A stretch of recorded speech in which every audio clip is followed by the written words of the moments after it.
Welcome back to the Gone for 10 show. It is a massive week of football. It's a massive episode. We have a lot of things to get into. Obviously, we will go through the 5 things that we did learn from last round.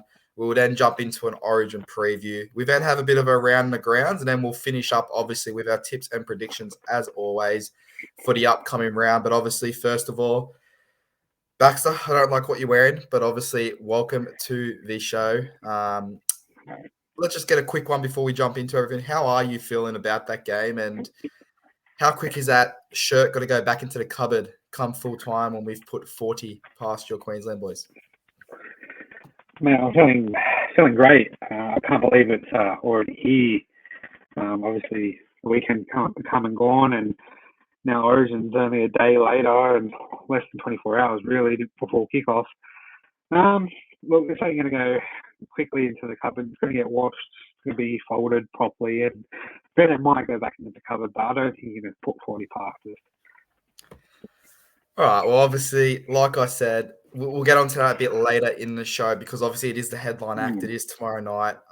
It is a decider at Queensland. It is a sold-out Suncorp Stadium.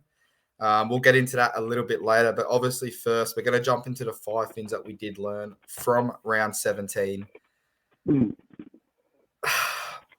It's a tough one. You could have put a few things here, Baxter, and there was only 4 games. So obviously I've told you 4 things. I'm going to throw one at you, which is going to be the 5th thing, which you're going to have to answer on the spot.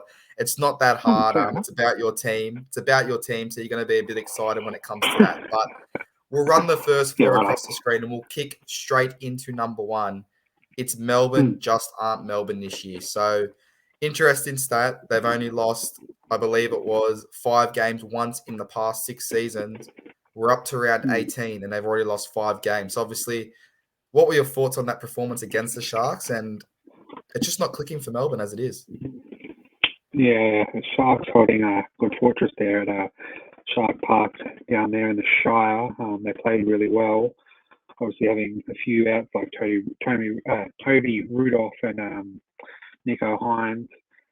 Yeah, as you said, Melbourne. Usually, obviously in our lifetime, we haven't seen Melbourne play poorly one week and then back it up to play poorly. Normally, we see a stellar performance the next week from the Storm. So a lot of questions to be answered there from Coach Craig Bellamy, and hopefully he gets it right this weekend. Yeah, I mean, obviously it is an interesting game. This is the kind of time where you see Melbourne rest a few stars, but I just don't think they're in that position yet because they haven't secured top 4. And we all know how important that second chance could be. But obviously jumping into another team, we kind of ruled them out a couple of weeks ago. I'm still not 100% sold on that team, but obviously it is South Sydney. And as it says right there on the screen, number 2, Latrell puts Souths back in the finals picture now.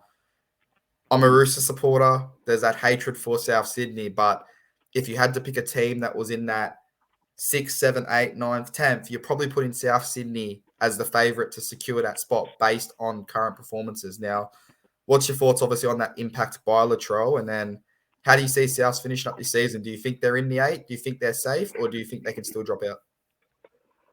Yeah, it's been good from Latrell, obviously, coming back. He played with the captain's armband on the weekend against the Knights. I thought Knights would put up more of a fight. But, Latrell's playing good. He's one of those, he's becoming more of that dominant figure. Like, you need to have him in the squad. And he's obviously showing it at the Roosters. Now he's showing it at the South. Look, it's brilliant. And as you said, yeah, probably without Latrell, you put him in that 9 to about 12 spot. But I think they sneak into the 8. They don't really have a bad run into the finals. So, let's fingers crossed they get there, and all on them now. Yeah, 100%. And I think that 10 weeks off or 12 weeks off, whatever it was he did miss, is going to do him better in the long run when it comes to making sure he's fully fit and lasting the rest of the season. But jumping into a team, obviously, that no one expected to do this well. And obviously, they're still not even the best team in Queensland, which we'll touch on with point number 5. But the baby Broncos are back. And I'm just going to bring it up, obviously, here. So if you are watching the stream, you can see the score. We can see right there, they took on a Dragons side, missing Ben Hunt. But the Broncos had a lot of players out. And I think in years past, this would have been a game where they kind of just rolled over. They copped 30, 40 points. Who cares? We'll get our players back. But Baxter, as we can see there, you had Hoyter making his debut, scoring a double. Ezra Mann continues to shine. Katoni Staggs again, versing an informed center, wins that battle one-on-one. What's changed for the Broncos? What is it? Do you think it's the players? Do you think it's Reynolds going in with the leadership group? What do you think it is? I think it's a few points, but if I have to narrow it down, I'm going to narrow it down to three people. Obviously, one is the coach, Kevin Walter. So he came into the squad, wanted to execute his plan. Obviously, didn't have the players to do so. That's why they finished poorly last year in 14th. But he made two big signings, Kurt Capewell and Adam Reynolds. You need an organising half to steer around the park, obviously with these young cons of the Broncos who have too little experience in the NRL. And man, you can just say, give me 10 yards. Here's the ball. Go do your thing. And that's Kurt Capewell, and he's shown it at Penrith. He's shown it at Queensland. Now he's shown it at the Broncos. And mate, it shows you it takes one or two signings and you can turn around a full season, and you're looking quite comfortable to have a late Mad Monday if that is to come. Yeah, obviously 100%. There is still a chance they do drop out of that 8, but I think this win on the weekend does put them a lot closer to that finals berth. And I think if you're a Queensland supporter, if you're a Broncos supporter more so, it's a good sign seeing the Dolphins are coming in, because you probably won't lose a lot of your fans. I know people say I'm not going to jump ship when a team comes in, but I'm sure there's a lot of supporters that go for Brisbane that live probably a lot closer to where the Dolphins are playing out of. So a good season, a finals berth. It's only going to be good things. Reece Walsh will jump in, obviously, next season. So it's an exciting time if you are a Broncos fan. But Baxter, number 4, and I know this is one you're a bit passionate about. It's the Eels win, but they lacked a killer instinct. Now, you've been saying this for a couple of weeks. What is it with the Eels? Like, they get up one game, for example, they pump the Roosters. I know we were down on players, but they absolutely toyed with us. And they go against the Tigers side, and if it wasn't for, obviously, the sin bin, I think the Tigers run away with this game. But what were your thoughts on that? Yeah, look, we obviously made our predictions. I made a prediction of that bold one of the Tigers 1-12, and I thought they'll get up. They looked early, looked good. Obviously, that more dominant, experienced, better players from the Eagles obviously run home with a win, but to concede, what was it, 20-plus points compared to your 28, it's not really the best. And you take that performance, obviously not now, but a previous in the past seasons of Melbourne Storm or the Roosters, now Penrith, you're going to get blown off the park. And I think it comes down to Parramatta try and pick up where they left off last week. And a prime example was a few years back, they played finals, first week of the finals at home against the Brisbane Broncos, and they blew them out. I think it was like 40-plus nil. It was great. It was a great Sunday afternoon dry pitch at Para Park there. And then they try and replicate what the last 5 minutes into the first 5 minutes against a Friday night cold Melbourne Storm down there at Amy Park, and they got blown off the park. So is Mitch Moses the player to lead around the park and give you those points and obviously give you a deeper run into the finals? Or is there another player out there that they need to go looking? Obviously, Dylan Brown being 22 years old, he's strong at 6. Is it time for a change, or is this just the best that Parramatta can give?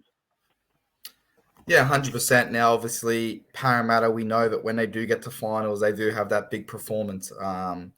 But I think what they're going to find this year is they're not going to have that safety net. If they lose that round 1, I don't think they're finishing in the top 4. So they're going to be all out. And if you look at that, potentially where they are going to finish, you could see the Parramatta Eels finishing in 5th place, which could mean a first-round berth against the Rabbitohs, the Roosters, the Sea Eagles. 3 big teams that could test them on their day and knock them out come round 1 of that final series. But we'll leave that one for now. I'm going to jump into your boys. It is point number 5. And I've put one team in here in particular, but it's more of the big guns as a whole. Can the Cowboys beat the Panthers? That's my number 5 right now. Obviously, They did play him earlier this year. Mm. They held him out well. They obviously did go down to him at, obviously, their home ground. But Yeah. let's say they both make the final. Do you think, deep down as a Cowboys fan, the Panthers are just too good and they're going to steamroll their way to back-to-back? Or do you think there's a chance that Cowboys could knock them out if that was the final? So you're talking grand final day, it's Panthers versus Cowboys here, right? Yeah. The monkey's on the Panthers' back because we've got nothing to lose. We're a team that came 15th last year. We brought in a up-and-coming Todd Deere, and we bought him off the Broncos. He was supposed to start this year. We bring in Chad Townsend. We signed Nanai on an extension. We've got, the likes of Luciano Leu mid-season. We've got a decent pack. We've got decent outside backs. And it's not, the monkey's on our, as I said, the monkey's not on our back. It is on the Panthers. So if they do lose, it's more on them than us. If we win, we're lucky. But even to consider, we come 15th and we got what? 1, 2, 3, 4, 5, 6, 7, 8, 9, 10 players in our squad who have been named in representative football over this Origin series is a big bonus. It is a big bonus, and I think we could, given on that day, we could do anything that's happened. Obviously, we've seen in 2015 we won. Obviously, 2005 wasn't our season, and neither was it 2017. So I think we can do it, and I don't think Panthers can go back to back. It's a big statement. I think if you're a betting man, I think a lot of people have Penrith. I believe most of the betting agency have paid them out as winners of this year's title already, which, again, it's not always a good thing. There's a lot of people that choke after that comes out. With the Cowboys, are they serious premiership threats? I think I'm going to hold, obviously at this stage, I think they are, but I'm going to hold my final answer until round 25, given they do have some big games coming up, starting with the Sharks this week. They then do play the Roosters in a couple of weeks, the Rabbits, and the Panthers. So there's still a lot of big games to get played for the Cowboys, but you're sitting pretty. You're in second. Again, you'll get that second chance is what it's looking like. So it's a good time to be a Queensland fan and a North Queensland fan, I guess you could say. But let's jump around the grounds before we do jump into Origin. Now, if you are new to the podcast, this is where we talk about any of the hot points that have come up in the NRL, anything major, but we're going to start with the big one. It's Brandon Smith's suspension. I think he's finally said what every single NRL fan would like to say to a referee: you effing cheating bastard. But surely, now, we spoke about this obviously on Sunday, Baxter. Surely if Brandon Smith was smart, his argument would have been, I'm not going to apologise to the ref. I was yelling at one of the players. Like, that's just a brain snap on Smith's behalf. Look, it's a bit difficult because it's stacked against him, because obviously afterwards it was announced that he apologised he went into the referee shed after the game, apologised to the ref, and also, if you watch the replay of the incident, as soon as the ref says gone for 10, there is no argument. He just takes his marching orders, he takes his medicine, and he goes into the shed. Obviously, he has a spray with a fan, but that's just a mission of guilt straight away. Like, any defence there is thrown out the window, obviously, just because what has happened already.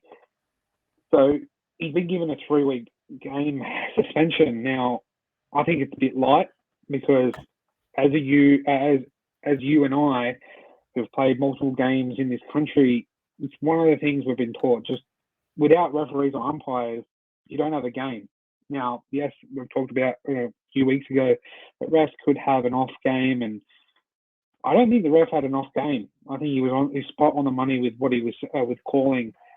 And yes, we like to think it, but it's the one thing, another to say it. So I think he got off light 3 games. Hopefully he comes back well rested and helps Melbourne into a higher position on the ladder. Yeah, I guess it's one of two ways I look at it. Do I think it was long enough for what he said? No, but given what we've seen happen to other players, and I'm going to bring up the Latrell incident on Manu last year, that only held a 6-week suspension, and he physically broke someone's jaw. So I think, yes, Smith was an idiot in what he said, but in the end, it's sticks and stones can break my bones. As they say, words can't hurt me. So I think it's kind of, let's punish him 3 weeks. He's probably not going to do it again. He's learned his lesson. But what I would have been saying to Smith is, if there's any incident of this again and it gets picked up, we're doubling your suspension. You're going for 6. So that's one way you could do about it. But obviously, he's learned his lesson, and I'm pretty sure they play Souths in that time. So that could be a big game that they lose points there. So who knows what's going to happen. But we'll jump on to the next point. It's the new boys. They're coming into the comp next year, but are the Dolphins lacking that X factor? Obviously, they did sign Nikorima. They do on paper have a 17 player team, but I read an article and it said, do we really need another bottom 4 team entered into the comp next year? Now, again, you don't know how they're going to play. You don't know how they're going to gel. They've got the Wayne Bennett factor, but given their signings, how do you see this team finishing the season next year? If we're sitting here in a year's time, it's round 17. Where do you think the Dolphins are going to be sitting? Yeah, look, it's been rumoured that the NRL said the Dolphins, to come in, they need Wayne Bennett as the coach. Obviously, there was another rumour saying that Paul Green was going to be the head coach, and they wanted Wayne Bennett to get his pulling power in. Now, you just look at the list of the players they missed out. You know, Tino from the Titans, Harry Grant, Jerome Hughes, Reed Marnie, Ryan Madison, Kalen Ponga, Brendan Smith, now Reece Walsh. That's a big list. And obviously, they've got Cameron Munster money there. Obviously, Melbourne have said, no, you're not going for 2023, 2024. He's off contract, so he could go to the Dolphins. Then, as you said, they do have a now 18-man squad with a HIA on the bench. Do we need a bottom 4 team? No, but I think the NRL needed to help out this new franchise. Obviously, you've seen in the AFL, they've helped out the newcomers of Gold Coast Suns and GWS Giants. I think a year, if they wanted to give it a year, they should have given more money. Maybe for the next 3 years, you've got an extra $1.5 million to spend on players to attract that bigger marquee, or 2 or 3, whatever they wanted to please, and give more help to the players coming across or coming into the club. So I think they're going to be struggling. I think they're going to be in a bottom. There will be a bottom 4 squad come round 17 next year. Just purely of looking at the squad, purely of what they've got signed, and I don't think they're going to do anything well. So hopefully Wayne Bennett can turn his magic on and surprise us all. Yeah, and it's obviously interesting that you did bring up that point about, do they give him extra money towards the salary cap? I think there's one of 2 ways. Obviously, before a team comes into the NRL, there should be work around the grounds for a marquee. There's a player that's going to go there, a big name. Now, that is dangerous, because what marquee wants to sign if he doesn't know what other players are going to be playing in that squad? And I think that's where the Dolphins are struggling. With your 1.5 million, or even if it's 5, whatever it is, a marquee fee off the cap, I think the concern is, if you look at cross code, we're both football, soccer fans, whatever you want to call it growing up. That is exactly what's happened with every single franchise, including the Wanderers. When they came in, they were given extra visa spots. Is it setting you up to fail? Because obviously when they lost those spots, the results went downhill. And I just worry, if you bring these big players in and they perform, and let's say the Dolphins win a premiership in their first 2 years, they're not going to be able to afford anyone that's in their squad. So that's, I think, where a bit of that is a concern. But like you said, it's still early days. We're still a whole off-season away. Well, I've got a stat. It says that here, it's got, at the start of this year, out of all the contracted NRL players, this is talking about from New South Wales Cup to the NRL for Queensland Cup as well for those respective teams, only 30% of that whole group was coming off contract by the end of this season. Now, as soon as the Dolphins were named that they were going to be the 17th squad team, that number dropped from 30 to about 12.5% players.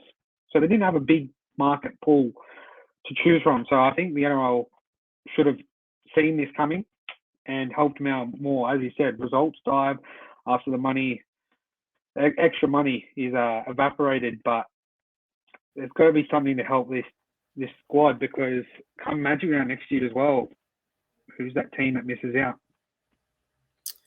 Yeah, obviously that's a big point. I don't think it's going to be a Queensland fan. Obviously, a Queensland team. Sorry. Obviously, I've put forward my case that it should be. You know what? Whoever gets the wooden spoon misses out on Magic Round next year, regardless if it's a Queensland team. Like, let's not reward someone for being mediocre. Obviously, if it's a Queensland team, it is a bit harsh. But in the end, if you want to do it fairly, that's how you do it. If you come last, you're not going the Magic Round. Obviously, the next point we'll leave for a little bit later. Obviously, we'll talk about it in the Origin preview. It is obviously Gillard's snubbing, but we will talk about that in the Origin preview. The final one I want to bring up, Baxter, obviously, you brought it up before. I've heard it on the radio. I don't think anything's confirmed just yet, but it's a rule change that's come about because of what happened with the Raiders last week. Yeah. Do we need to go to a rugby union style where, okay, the full-time siren's gone, it's a second tackle, you've got to the fifth, there's no set restarts if it goes out for a dropout, it is straight in, 5 tackles, put your kick up, and then it's full-time. What are your thoughts on that? I don't like it at all. If we wanted to play by those rules, we should play union. And I heard a good quote today, obviously talking about it, with the NRL has solved a problem that never existed. The only thing I have an issue with is the game clock. I think the official game clock should be the one we see on TV. That should be the one on ground, so that when the full-time siren goes on all three, it is final. No one, not a player, no official, no coach, no fan, or no referee is asking the question. There's still a few seconds to go. Oh no, we're going to bring it short. It's actually a little bit earlier. As I said, I think we solved a problem that didn't exist. So, no, I don't think that. I think once 80 minutes is being blown, obviously that is dead ball. Once the ball goes dead, whether it's a knock on, it goes out, drop out, whatever it is, that's it. Game over. I think we like it how it is, and don't change my NRL. 100%. That's a great point. But obviously, I think this is what a lot of people will be tuning in for this week. It is game 3. It is the decider. It is up at Suncorp. It is State of Origin. The series are tied 1-1.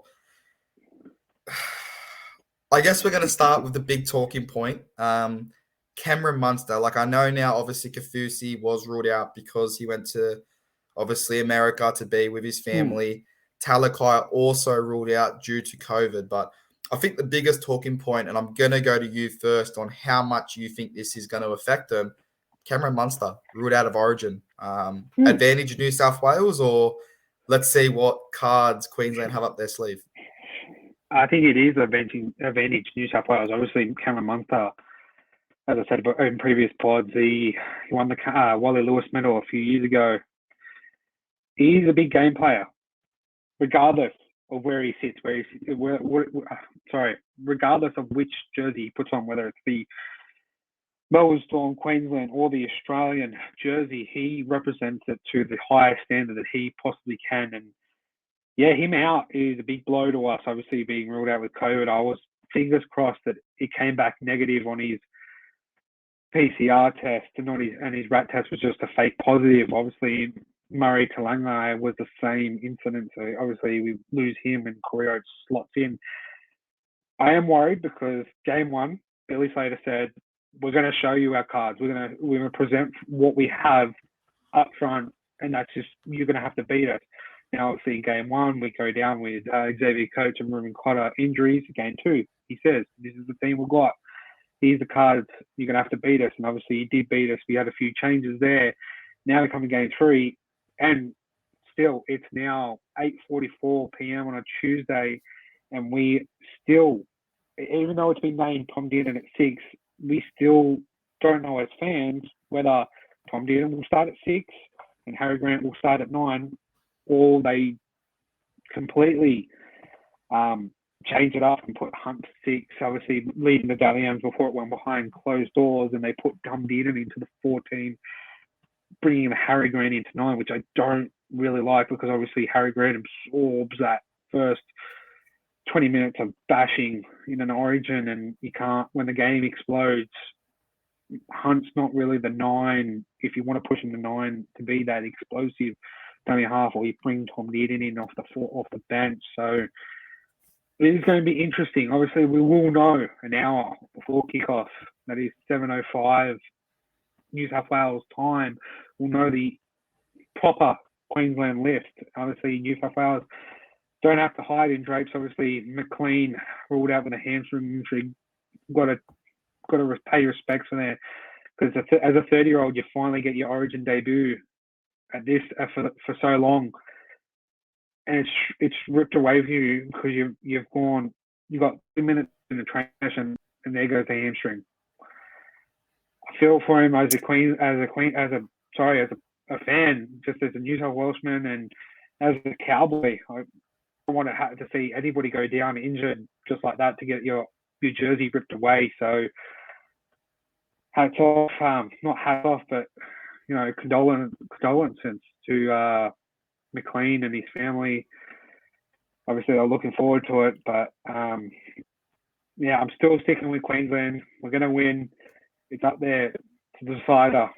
The history say we have the advantage, but that team in blue, it does look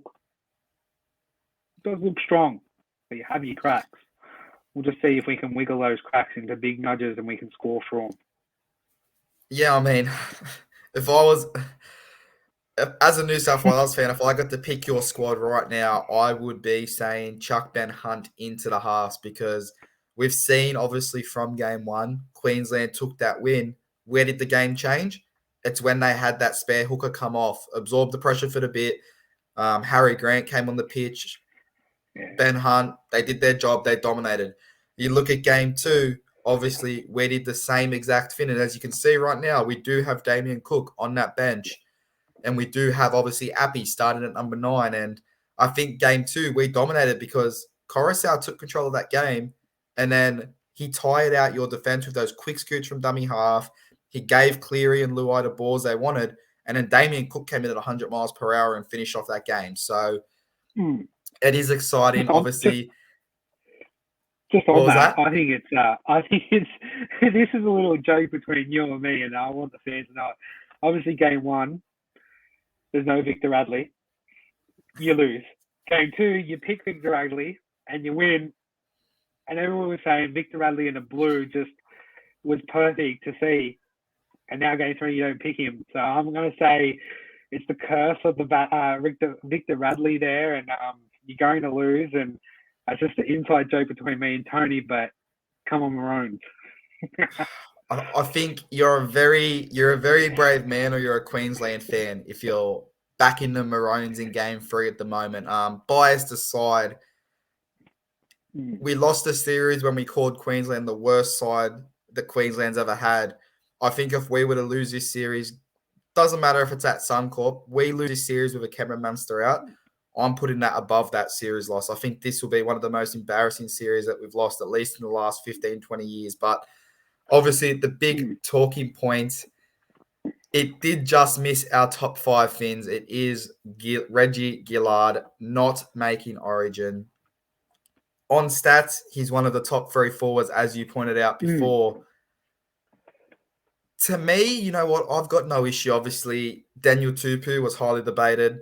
Addo Carr should have been in the squad. I think Tupu's done a great job defensively. He hasn't done too much wrong in the games, and he does give that aerial threat. So I'm not going to be someone that sits here right now and goes, Fittler, you got it wrong, because I don't believe that he did get that decision wrong.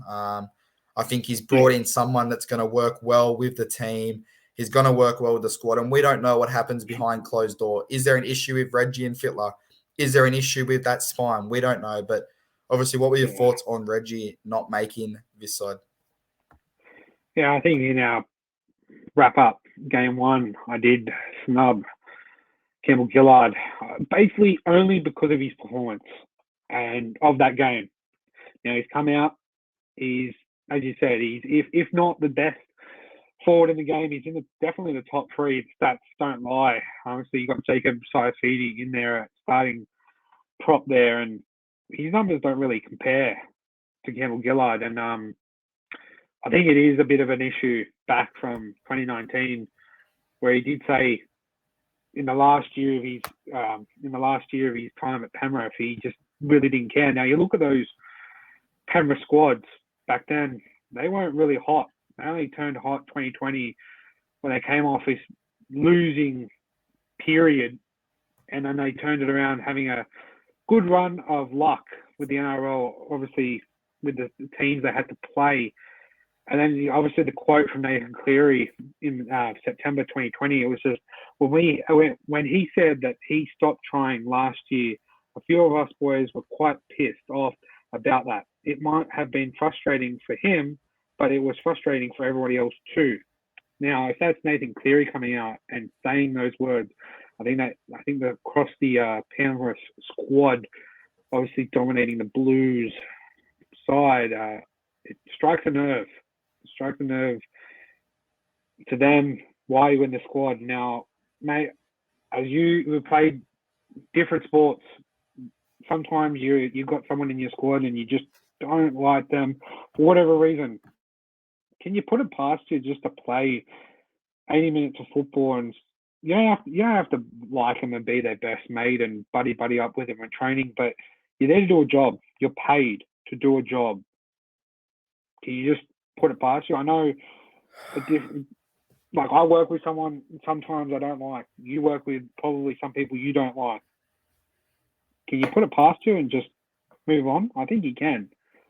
I think you can, but obviously it is a tough one because I know Brad Fittler is a lot about that unity. If there's a, I guess you could say, a rock in amongst diamonds, I think that's going to cause more trouble. And if he found a way that, you know what, the squad gets along with Safidi, they don't get along with Gillard, let's chuck him in the squad. I don't think this game's going to be one in the forwards, if I'm being completely honest. It's going to be one with that spine, that 1 through 7 more so. That's who's going to decide this game, with obviously the hooker at number 9. But it's going to be interesting. I'm going to get 2 predictions off you. It's going to go, firstly, your first try scorer for Origin 1. Or Origin 3, your first try scorer, sorry.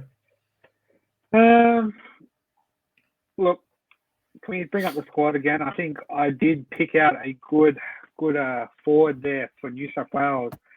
And it's Jakey T, the man that wears his heart on his sleeve, man. If I could throw the book at him and sign him for the Cowboys, I would. I'm not going to lie. Look, no matter who you speak to, he's one of those players that you just want him in your squad, and I think he is going to cross that line for New South Wales. Obviously, scoring their first and only try of the game is going to be a blowout. Hopefully, the Queensland Maroons. Not the Cowboys, but look, let's just go. This is no bias. I'm going to say Queensland win it 13+, and your man of the match is DCE. He's going to step up. It's finally on his shoulders. The state is on his shoulders. I believe he will step up and come on the Maroons. I'm going to go the other way. I am going to go To'o for the first try scorer. If I'm being honest, I'm quietly confident after game 2 with no Munster, we will blow you out of the park. I'm going to go 15+. I know it's not a lot more than 12, but I think we do win by, I'm happy to go 20+ if we want to keep that common trend of a weekly 20+ tit. I think Fittler, as Fittler said today, obviously in his press conference, you know what, there's going to be 50,000 idiots screaming at you, but just remember they can't jump the fence. And I think that's quite important. I think if the Blues can shut that out, which this Penrith squad, which is majority of this New South Wales squad, they're arrogant. They're kids. They don't care. They're used to copping abuse on the sidelines growing up playing football. So I'm going to our first try scorer, us to win by more than 20. It's on record, New South Wales 20+. And I'm giving the man of the match and the player of the series to Nathan Cleary. I think he steps up again and he proves that he is the best halfback.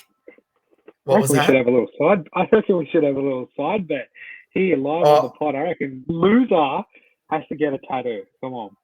No, I'm not getting a tattoo. I will not get a tattoo. I will wear a Queensland jersey if we lose, but I would not get a tattoo. That's not in my nature. Nothing against tattoos. I just don't have any, and I don't see myself getting one, especially if it's a Queensland maroon logo. But that's my predictions now. Obviously, Baxter, we are pushing 35 minutes, so we'll leave the Origin preview there. We've both gone split down the middle, who we think's going to win. We're going to jump into, obviously, the round 18 predictions. They're up on the screen. Yep. It's kicking off Friday night. Your boys taking on the Cronulla Sharks. Yep. Who's winning? And 1 to 12, 13 plus. Cowboys at home. I'm going to blow them out 13 plus, even though they got Nico Holmes, Talakai, and Rudolph back in their squad. Obviously, we rest Nanai and Holmes. It's been announced about them two resting. But we're at home. We're strong. Townsend's ready to blow the Sharks off the park up in the Cowboy Stadium, and 13 plus. All right, I'm going Sharks 1 to 12, so this is already one prediction that we're going to go 50-50. I think this Cowboys have a lot of players that are playing, obviously, in this Origin. They've been named to back up. There's no real truth to if they will back up. Obviously, players can drop out. You bring those reserves in. So I'm going to go to Sharks 1 to 12. We'll jump into the other Friday night game.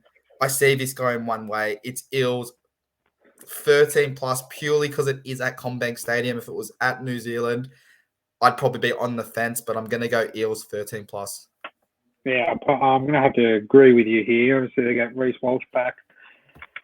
And a few players out for the Warriors, but 13 plus. All right, that moves us obviously to the Saturday game, and I know off air, I'll bring it onto air now. I said if we lose this game, we can kiss our finals chances goodbye. It's the Roosters taking on the Dragons. Now, there is no Luke Keary. He has been ruled out still. Manu will join Walker in the halves. You then have Tupu backing up with Tupu backing up on the wing with Suwali, and you've got Momorowski and obviously score trying machine in his few games he has played, Billy Smith in the centres now. We did hear today Ravalawa. I hope he does get well. He's out for 8 to 10 weeks. He did get injured in the last game against the Broncos.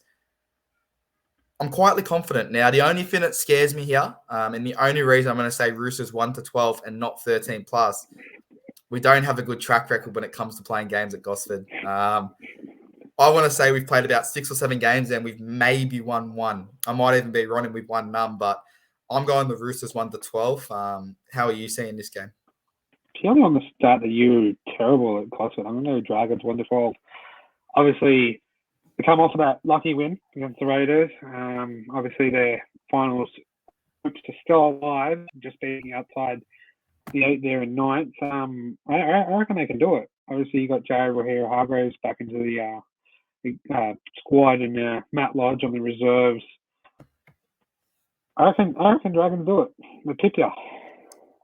So you're going Dragons 1 to 12? Of course, Dragons 1 to 12. Just on purely on that fact that you don't have a good record in Gosford.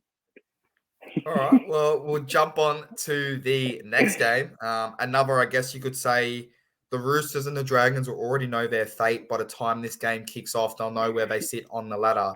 It is the 8th place Manly Seagulls taking on the 12th place Newcastle Knights, and I read it was a picture and it had a thing on Rugby League's Clarkie's column, and it had that these teams are in the finals, these teams have done this, these teams are still in the hunt, and these bottom teams have already booked their trips for Bali come September. And he had the Newcastle Knights in that still a possibility of making finals. I'm putting a line through that. I think the Newcastle Knights have already booked their trip to Bali. I'm going Manly 13 plus, especially after how we saw them play against, obviously, the Storm a couple of weeks ago. And I just think Newcastle don't really offer too much. I haven't rated them all year. I had them 15th in my season predictions. It's at, obviously, Brookie, 4 Pines Park, 13 plus Manly. I'm going to go opposite.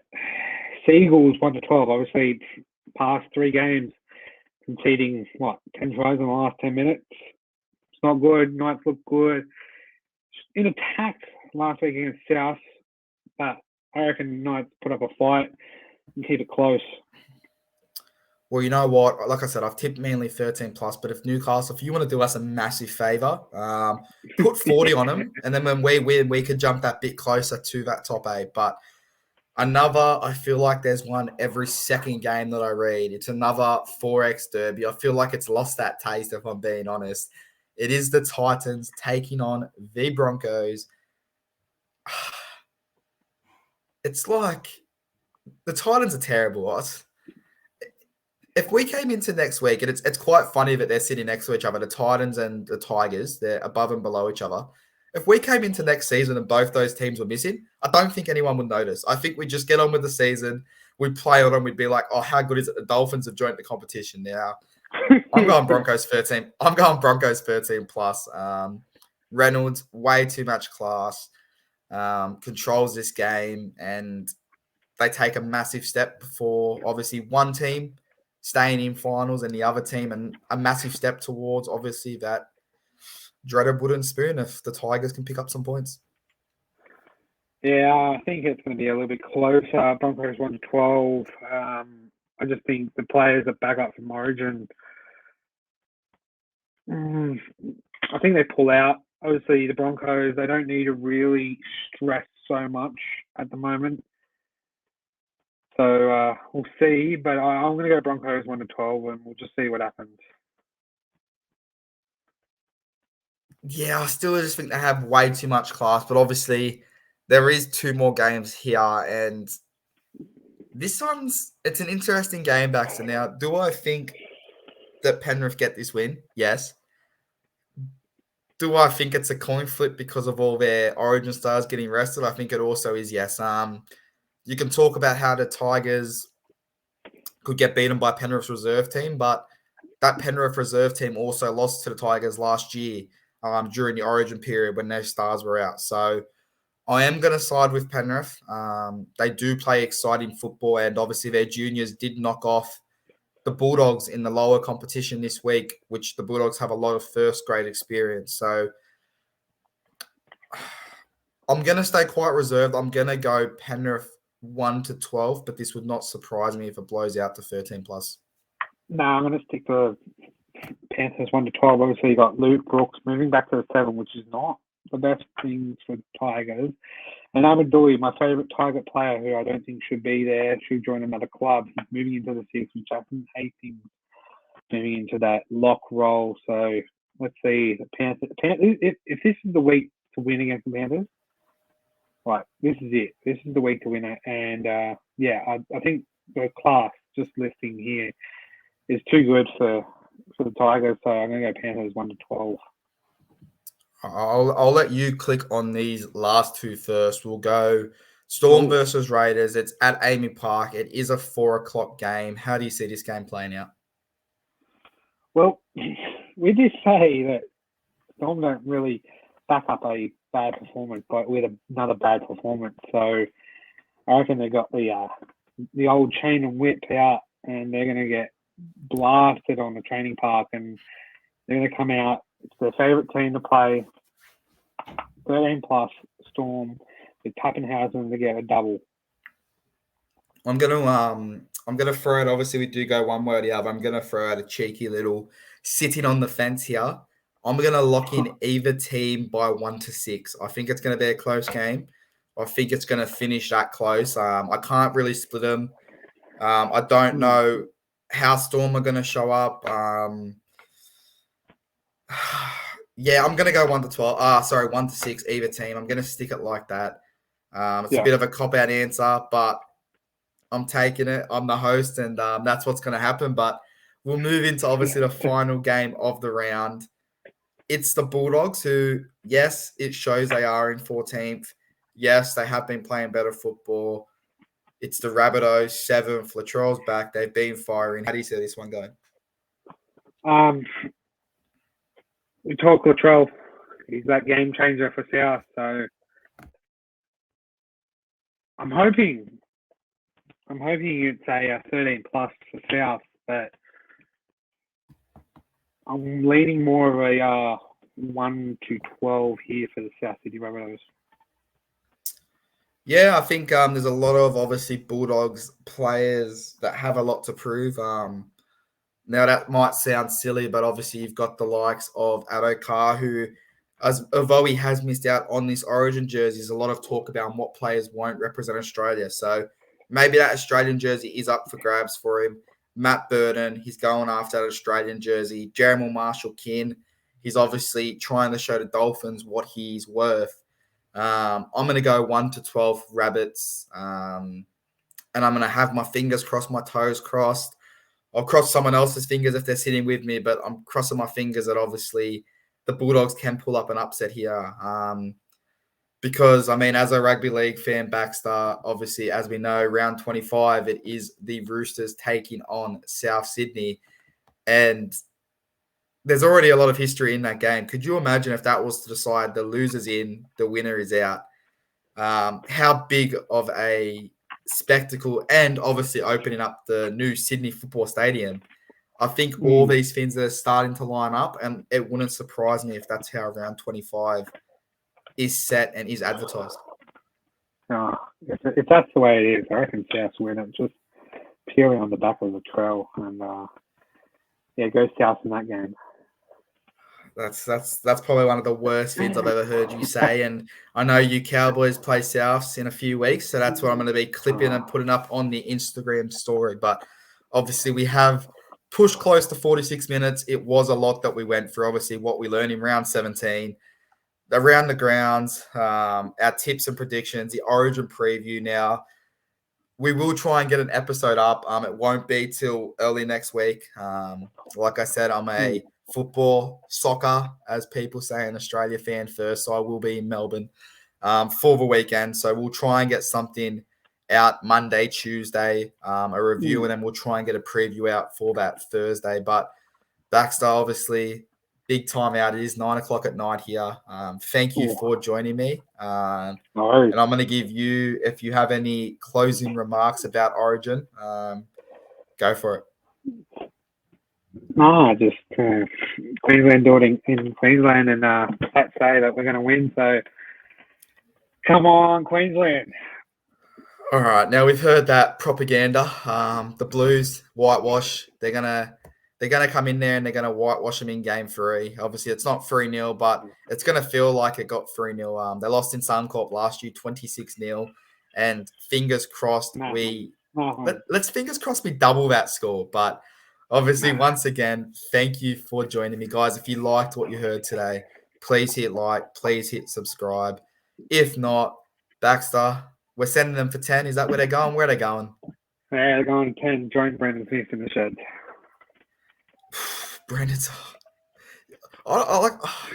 He's a Rooster next year, so that kind of hurts a little bit. But obviously, guys, we have been the Gone for 10 show. Thank you for joining us. If you're still here, drop us a comment, because we'd love to get some fans on the podcast that can put up listening to us for 50 minutes. But once again, Baxter, thank you for joining me, and go to Blues.